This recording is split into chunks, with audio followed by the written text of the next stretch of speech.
Hãy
subscribe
一包来看吧，来加一个来包，太简单的话，一包，好在还不来，看ดู还来当那地方，一包，负责路，一直你通那地方，一。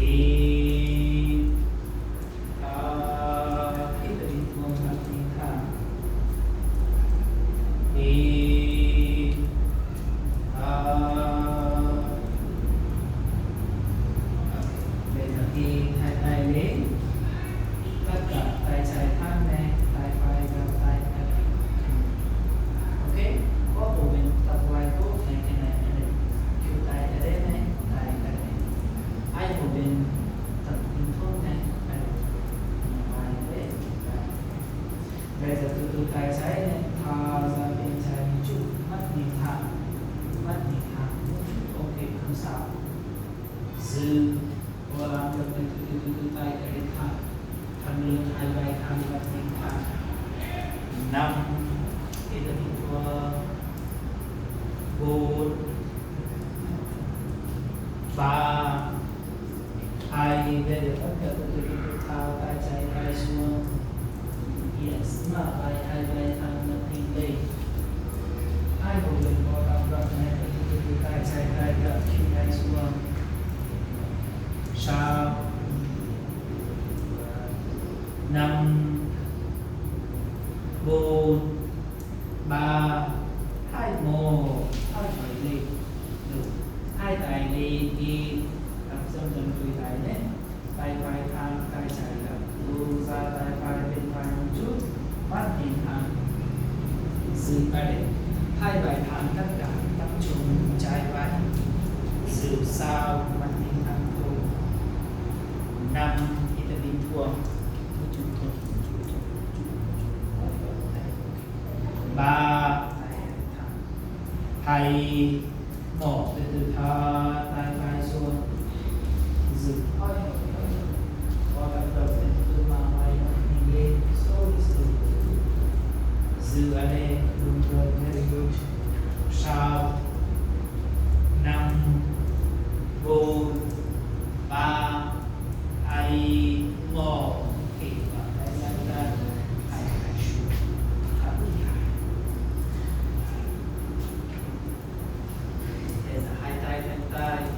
tay phải thang tay trái hai tay ra ok cái này để tay này trái để tay này từ từ đi khít tay lên mình không mất đi họ giờ tất cả tay rồi là đấy họ cùng thao vai thao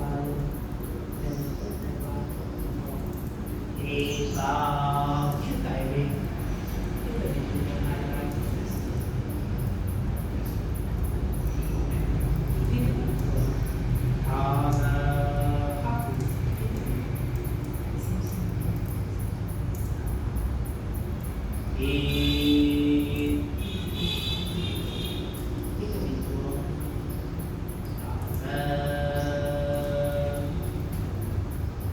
một lần lao về nơi giữ này đi từ bình thường sau 5 tất cả mà thôi 4 đi từ bình thường 3 2 1 thở ra đi từ bình thường lên xuống 5 4 3 2 1 thở ra lại xuống thở lại tập dần dần đôi tay ok hai tay thang yes that đi đôi tay khi tay đi khi ta bình thường mặt đi lên thở ra hấp khi tay đi khi ta bình thường thở ra hấp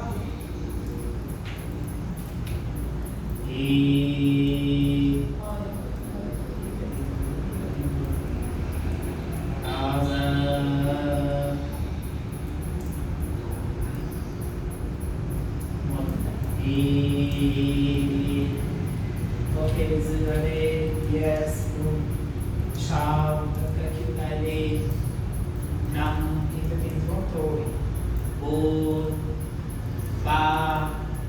2, 1, thở ra, 5, 4, 3, 2, 1, thở lại xuống, thở lại xuống, thở chơi.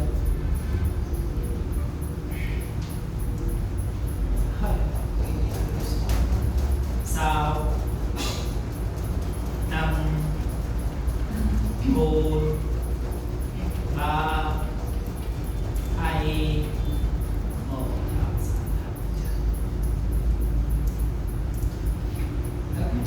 bây giờ hai tay bên sau từ tay bên sau vai bên sau mặt đi lên có làm được hai tay bên sau tay bên sau tất cả đi thang lên bây giờ hai chân bên này đây thò ra hấp bụng hai tay bên sau vai bên sau hấp bụng mặt bên bụng tiếp một lần đi thẳng hai tay bên sau tiếp tục tay bên sau tay thân tay bên con mặt tinh lên bây giờ dư tay để hai một bên đào vai ít này không đào vai là bình thường thò lưng thò vai dư tay đây sau thôi không 5 tất cả tập trung vai 4 3 2 1 tiếp tục lên vai hai tay xếp thò ra hấp bụng tay thân tay mặt bình bụng dư sau kita bình thường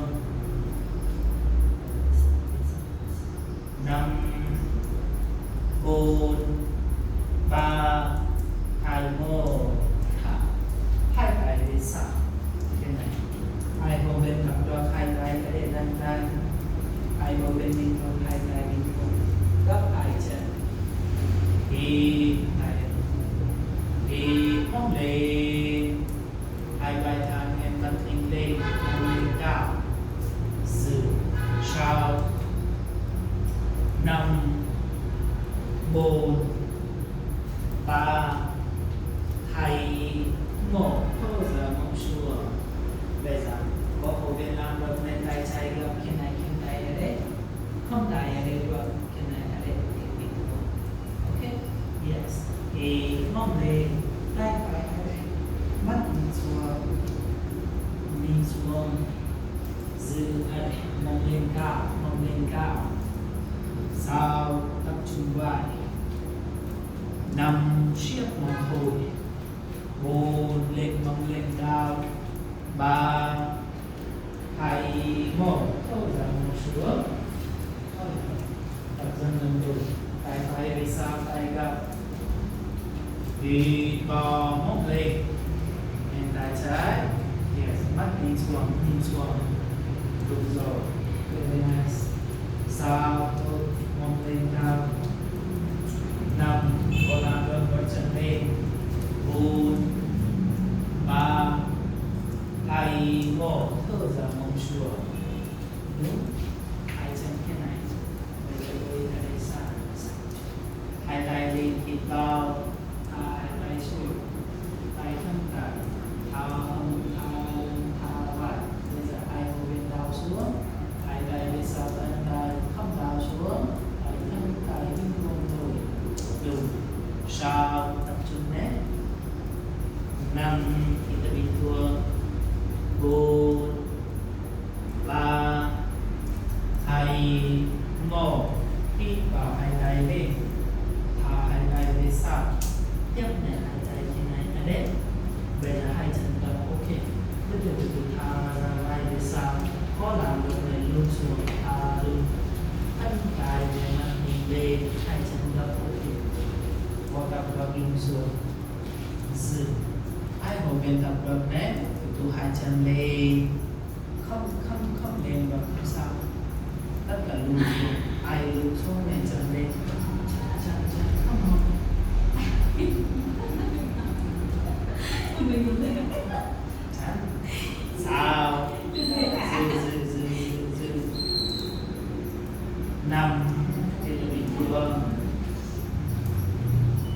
một tha lục ba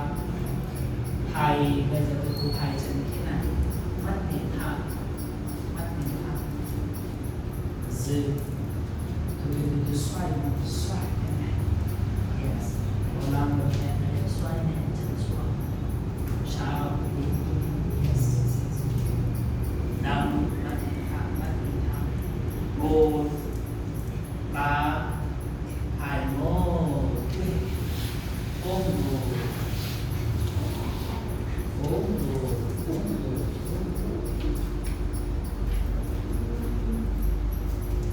sao khi bị thua năm bốn ba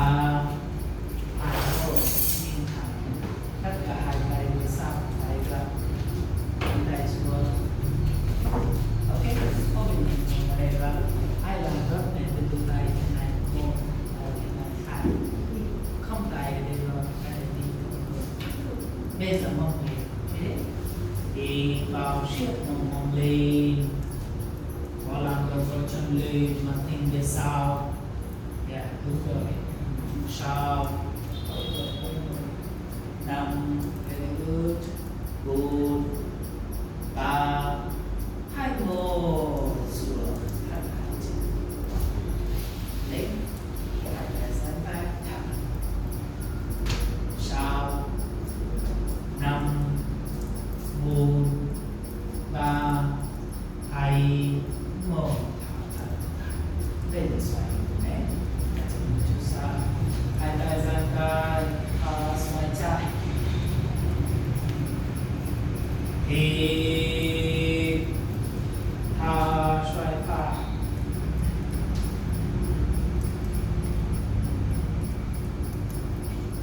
hít thả trái. Bây giờ giữ năm, không mong lên mong xuống, bốn ba hai một, hít thả xoay phải, hơi từ từ giữ, sau năm bốn ba hai một, hít tay giang tay. Bây giờ nè, abdomen bây giờ chạy vai xuống, xoay chạy vai xuống, hai tay giang tay, có làm được này tay phải lên, tay phải lên phải, hai tay thân tay, hai tay lên tập được này, hai tay xoay vai, không làm được dư ở đây. Bây giờ tất cả hai mông xuống, dư đi xuống lùi. Sau khi ta bị thôn tôi năm tập trung vai, hai tay thẳng, ba khi ta bị thôn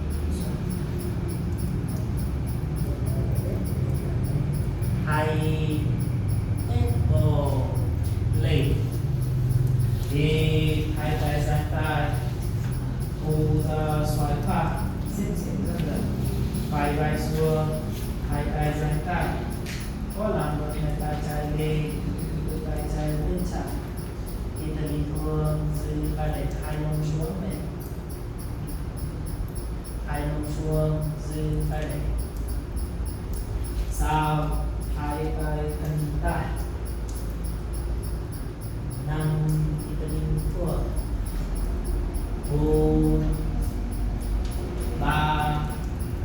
hai một, từ từ lên, thì tay sang tay, hai tay chưa thẳng, có bên nào vậy, đấy, không làm được, không sao, không làm, ok, đó, bây giờ chúng ta gặp, có bên nào đâu này cái này.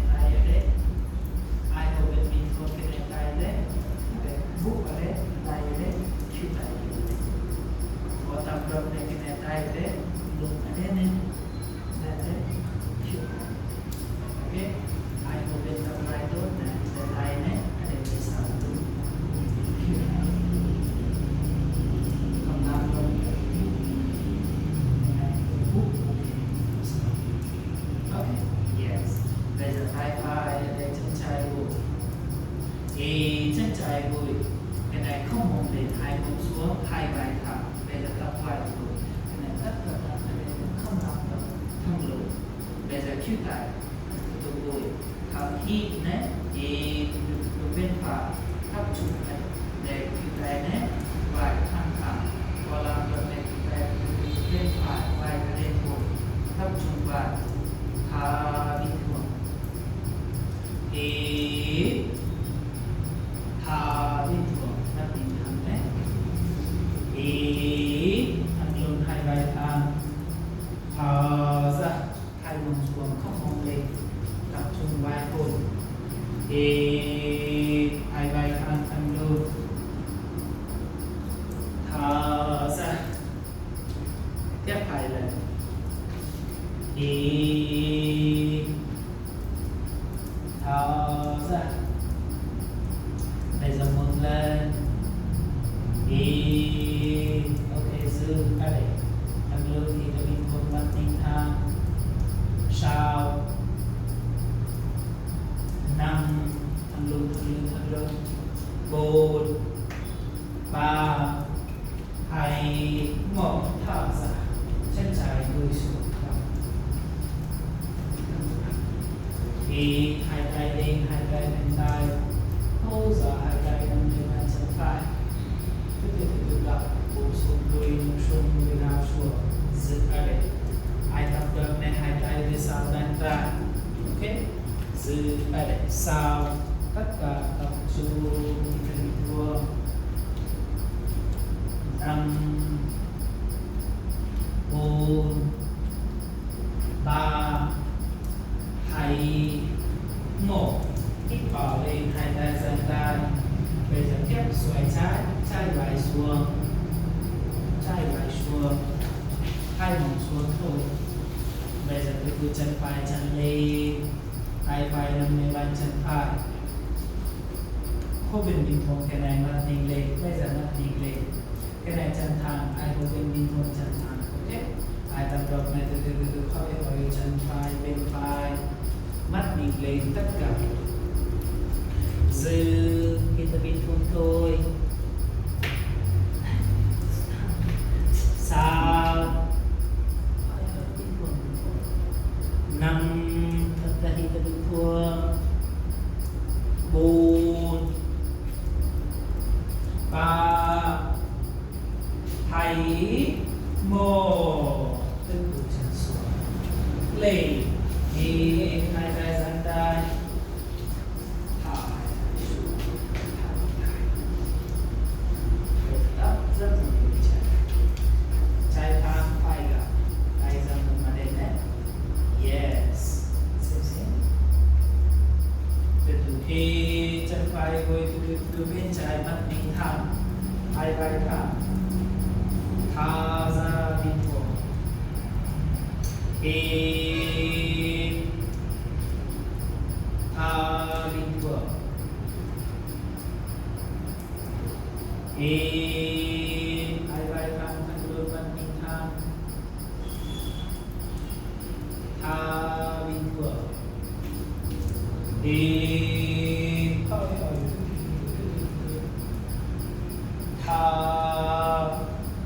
bây giờ một lần giữ ra đây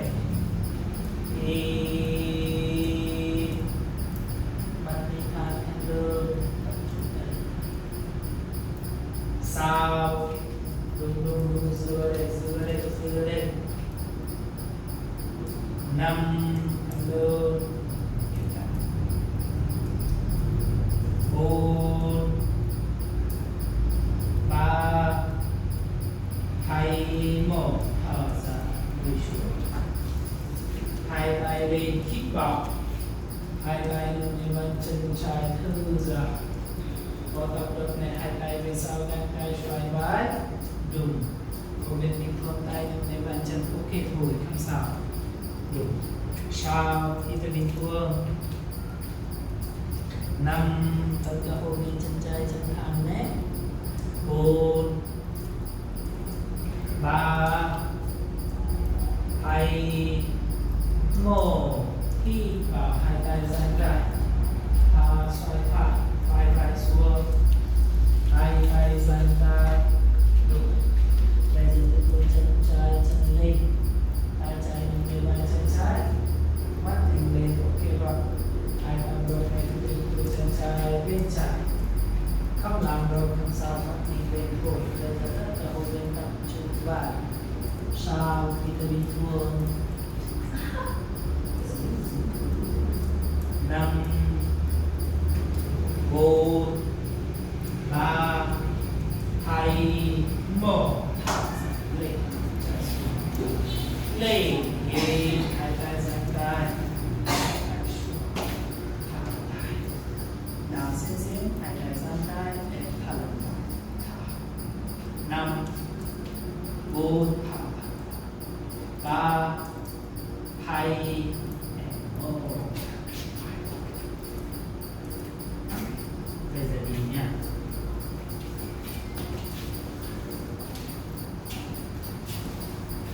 yes thì hai vai thang mặt kinh về cho giờ hấp bụng mặt kinh bụng thì vào thở giờ thì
thì cao tay trái đi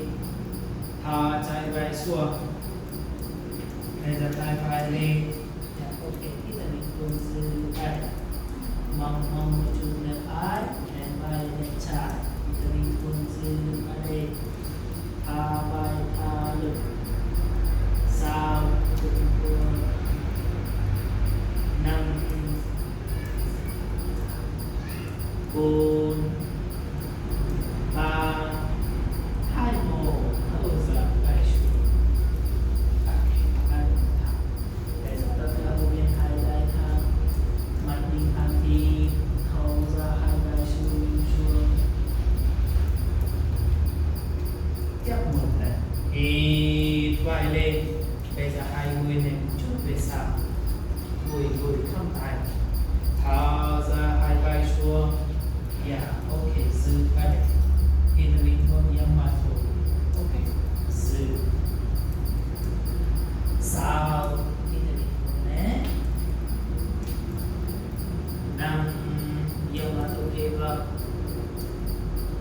4 thả vai thả lưng 3 2 1 tức là để nhìn thẳng bây giờ ai không biết đau vai hai tay như này mông thẳng không đau vai hai tay như này mông thẳng hai người chút để sao thì cao mặt đi thẳng thu ra từ bụng xuống hai vai xuống chest down chest hai vai xuống giữ cái này thì mình buông cái này ok có hồ bên làm được nên bây giờ tôi hai đôi hai đôi lên thẳng hai chân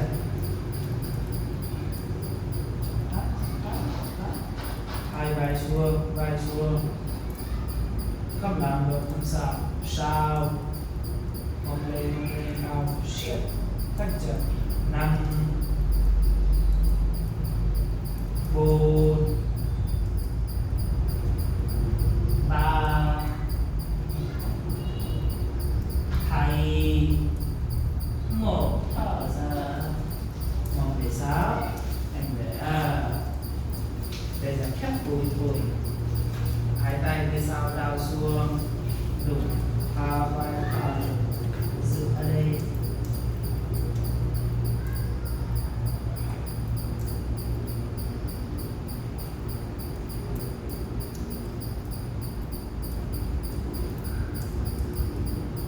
Sao kaki tadi buang.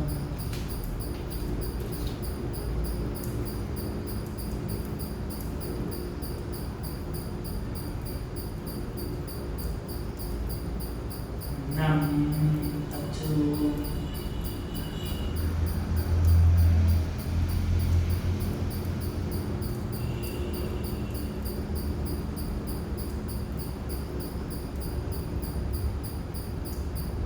Bốn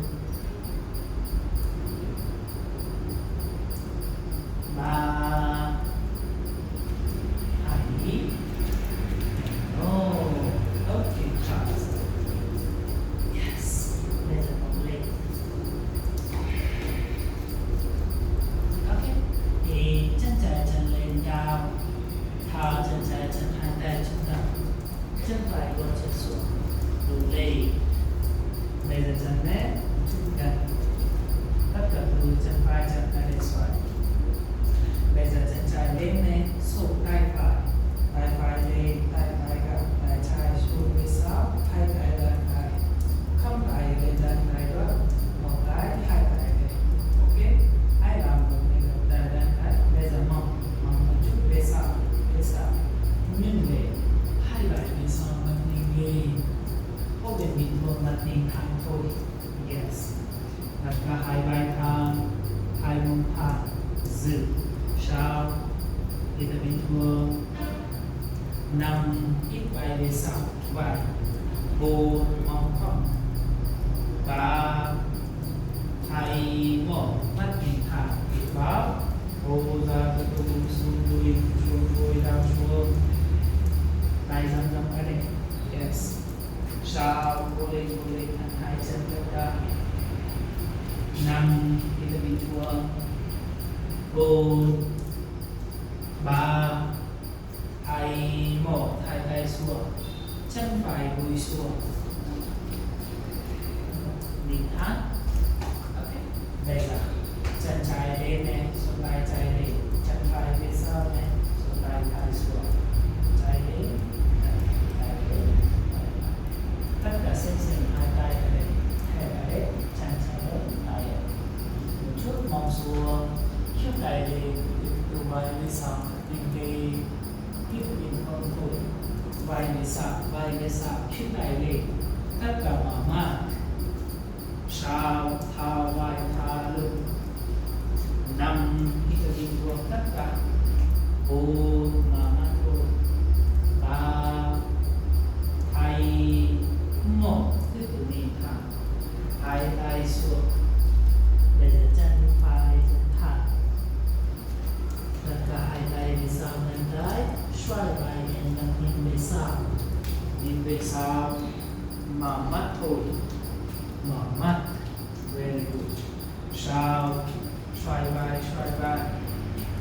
5 không xoay đâu, mình thích chúng ta của cái thôi. 4 3 2 1 hai tay xuống. Tất cả chân về sau. Bây giờ chân ở đây này, chân chút về sau, 1 and 2, gót chân lên, tất cả mặt nhìn thẳng, hai tay tay thế này, tay thế này, một, tay thế này, thả, thì vào mắt nhìn thẳng, gót chân lên, mông lên đau, thở ra đau xuống, gót đau xuống mình từ hai vai xuống. Mắt nhìn thẳng. Sao? 5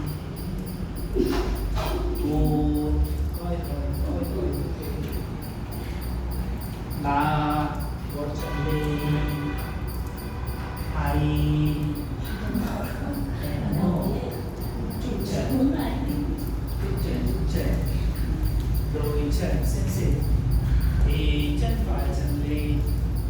thả chân phải chân hai tay trước ngực, chân trái con chân xuống đúng lên, yes lên. Ok, bây giờ mình chụp cái, so bây giờ tay trái lên, tay trái gập, hai tay bên sau, hai tay gắn cả, hai vai thẳng mặt mình thẳng, hai làm đôi bên một chút vai về sau, and mặt mình lên, hai không làm đôi bên sau, mình không thôi, giữ ở đây, sau, về sau, năm, hai tay về sau, bốn, mở mắt thôi, ba, kita minum, hai, một, nhìn thẳng, thở ra từ từ xuống ra xuống,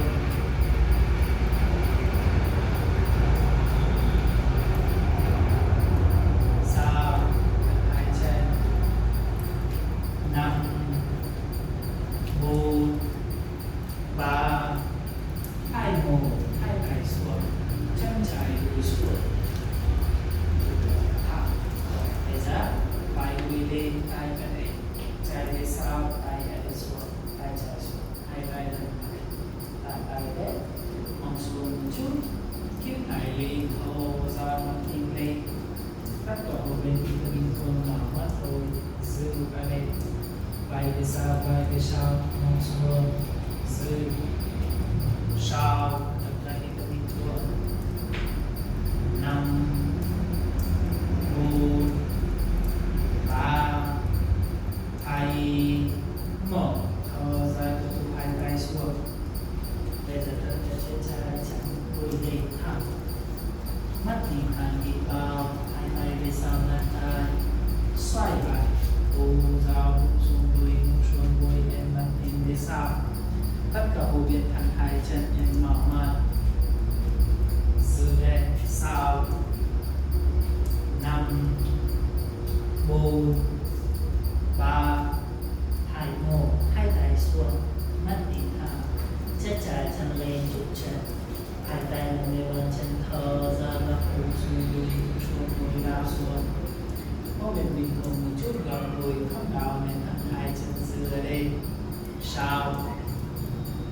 năm, bốn, ba, hai, một, để hít vào hai tay lên, thở ra hai xuống.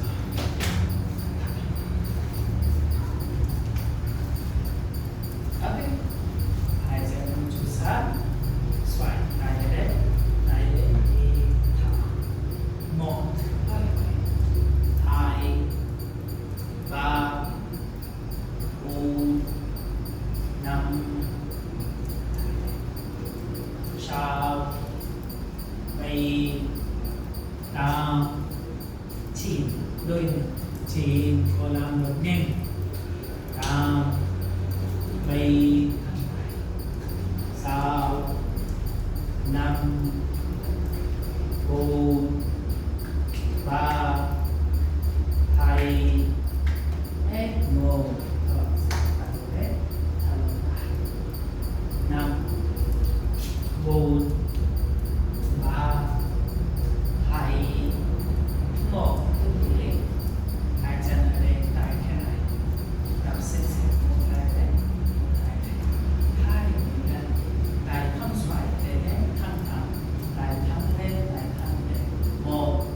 vai về sau, hai, không tay gập, ba, nhẹ, bốn, năm, sáu, bảy, tám, chín, hai mươi sau, 11, 12, 13, 14, 15, 16, 17, 18, 19, 20, xếp xếp, 5, 4, 3, 2, 1,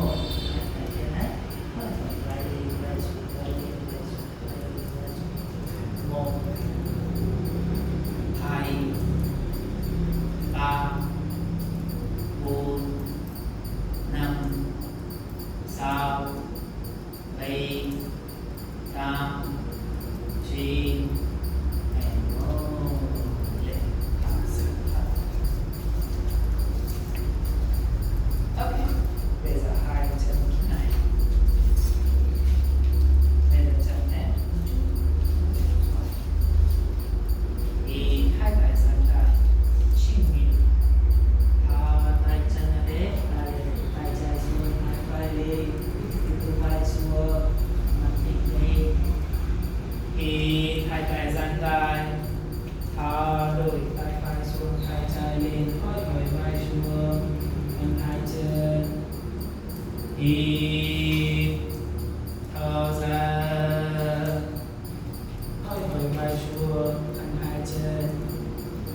1 thở ra 1 về 1 thở ra nhà ok dư ai đây sa 5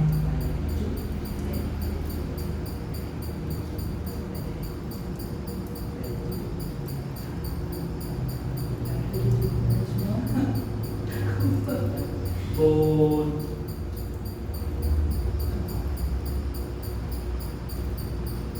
3 bây giờ tất cả vô bên tay phải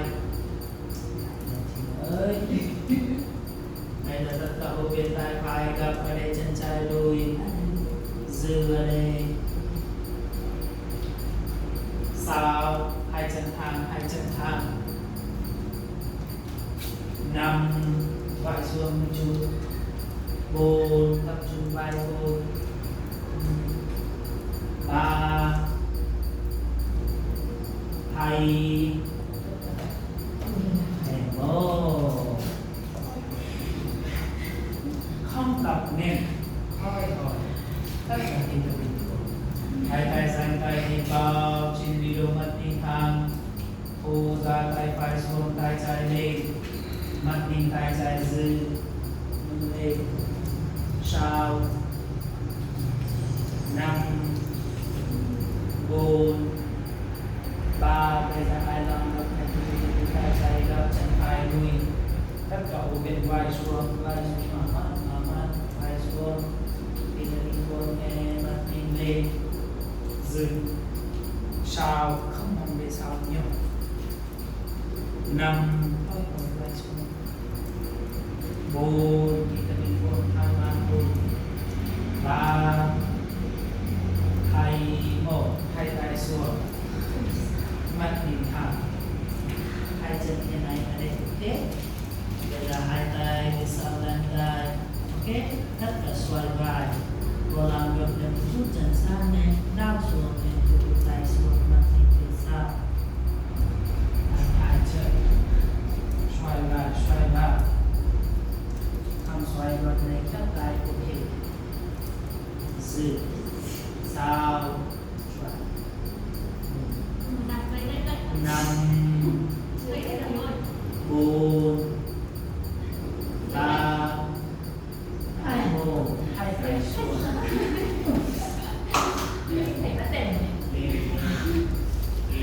lên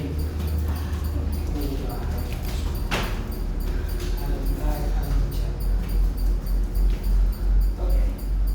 bây giờ đi lên hai tay lên thịt bao hai tay đang cái thân tay một chút gặp đôi mong về sau hai vai về sau mắt nhìn thẳng vai về sau tay thân tay dư ở đây sau mong 5 mong về sau 4 3 2 1 hai tay về sau chân tay bây giờ gấp úp xuống đùi đi xuống and xoay vai thẳng xoay vai không xoay vật này khép tay ok đừng rồi mong một chút hơn cố sau xoay 5 4 3 2 1 hai tay xuống tất cả chân phải về sau thở chân phải lùi xuống hai tay lên kim bao xoay trái còn làm được bên tay ở đây cầm tay lên tay không đàn tay chấp tay ok mắt nhìn về sau sau yes 5 4 3 2 1 hai tay xuống chân về sau đôi chân này phải hai tay xuống tập hai tay lên xoay phải tay chân tay đi về sau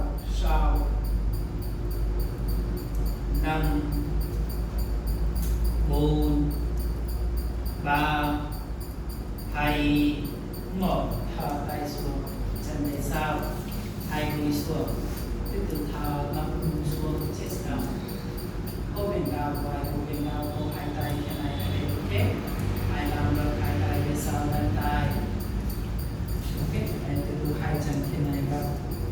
Open đi cô hai tay xuống gập chân ok cô. Dừng ở đây. Yes. Hai làm được hai tay về sau lên tay. Ok, dừng. Nhưng mà thôi, tập trung ở đây. Sau, từ từ khép kín tay. Nằm hít thở bình thường. 4 3 2 1 thở ra tay xuống nằm sẵn cái này nhưng là đấy tay ở đây một tay ở đây hai hai cầm rốt hai tay đắp tay tiếp tục hít hai vai lên tay thẳng tay vai về sau mắt tinh lên thở xuống một lần này dừa để kết hít lên dừa đây hai vai về sau tay thân tay thôi sau thì ta bình thường nằm thân hai tay 4 3 2 1 thư ra xuống. Bây giờ gấp hai chân đặt hai bàn nét tay nằm lên bàn chân rút chân nhấp chân từ siết mỏng hai chân lên hai vai lên chân lên cao hai vai lên mắt mình lên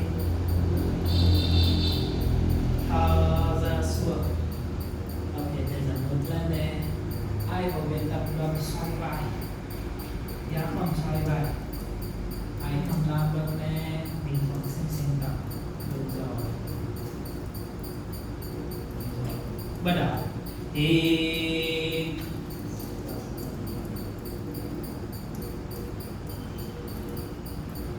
sau năm đùng chân lên cao 4 3 2 1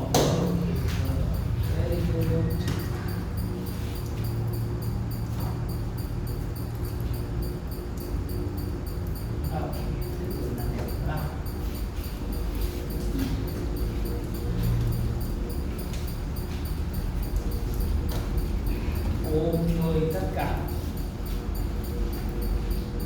thở ra gập hai tay khắc phục đào lên sau 5 4 3 2 1 thở nằm xuống chân phải chân bên này hai tay ôm người chân trái từ từ thở ra gập hai tay khắc phục đào lên dừng ở đây sau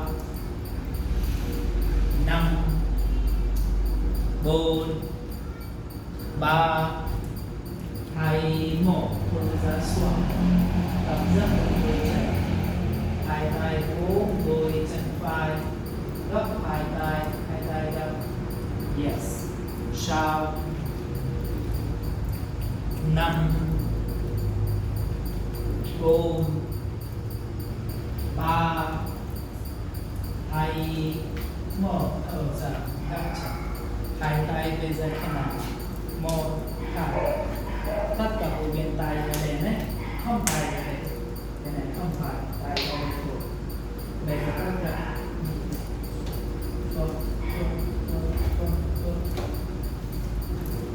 tiếp tục hít mong lên thở mong xuống hít bây giờ mong lên có làm được hai vai lên thở mong xuống bây giờ hít mong lên hai vai lên chúng ta hai chân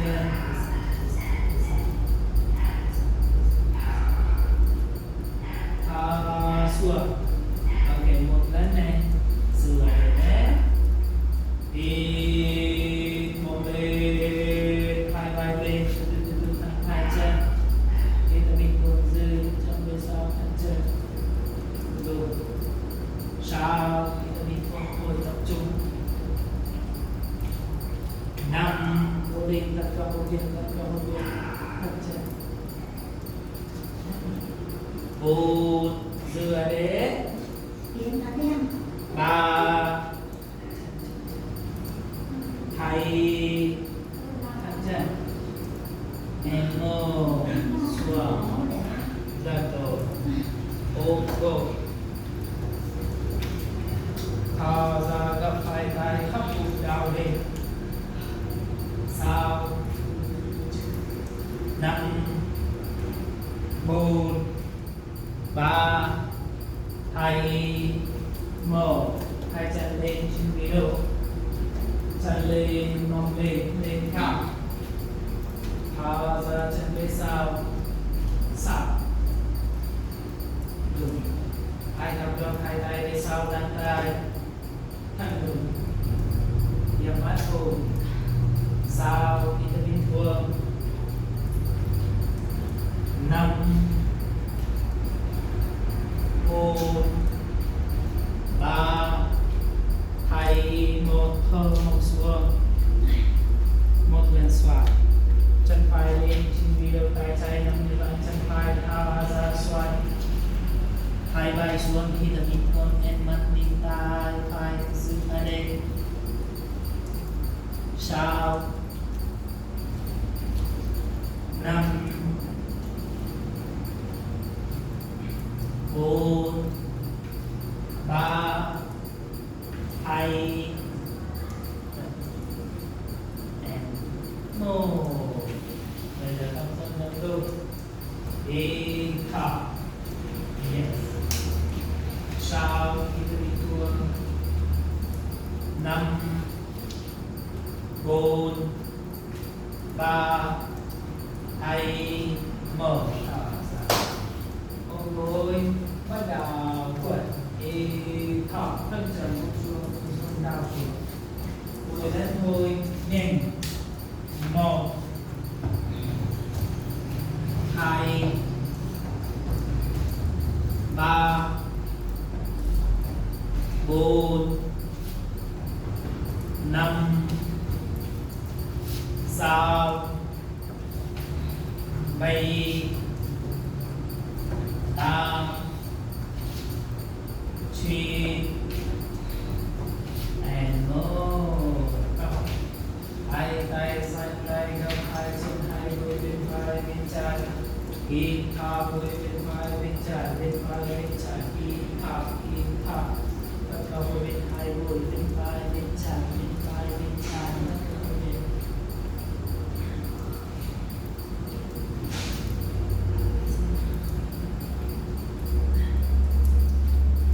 ok bây giờ thân hai chân hai cú chiều relax thở ra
hai tay lên hai tay lên tay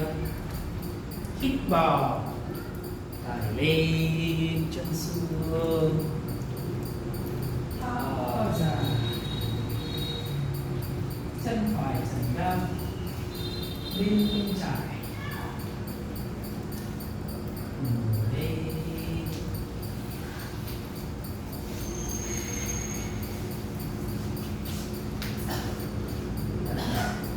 thẳng lưng hai vai thang dang mặt